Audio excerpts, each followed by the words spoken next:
এই দৃশ্য কিনা শেষে আমাকে দেখতে হলো, কিন্তু তবু আমার খুব জানতে ইচ্ছে করছে বাচ্চারা থলি ভর্তি মোহর অলংকার সব ছড়াতে ছড়াতে যাচ্ছে কেন, আর গোপালের হাত দুটোই বা ঘাট থেকে বেরিয়ে দুদিকে ঝুলছে কেন?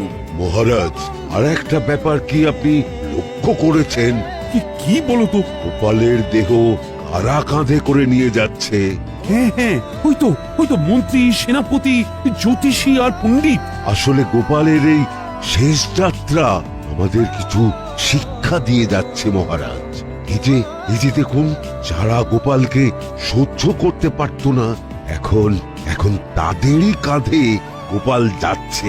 তার মানে শেষ পর্যন্ত কেউই কারোর শত্রু থাকে না, সবাই মান অভিমান ভুলে কাঁধে কাঁধ মিলিয়ে পার করে দেয়। তাই তো, এই দৃশ্য তো সেই কথাই বলছে। আর ওই যে মোহর আর অলংকার ছড়িয়ে যাচ্ছে, সেটাও বুঝিয়ে দেয় যে এই অর্থ, সমৃদ্ধি সবই ফেলে একসময় চলে যেতে হবে। কি ভীষণ সত্যি। দুটো খালি হাতও বুঝিয়ে দিচ্ছে, খালি হাতেই আমরা সংসারে এসেছিলাম, আর খালি হাতেই আমাদের যেতে হবে।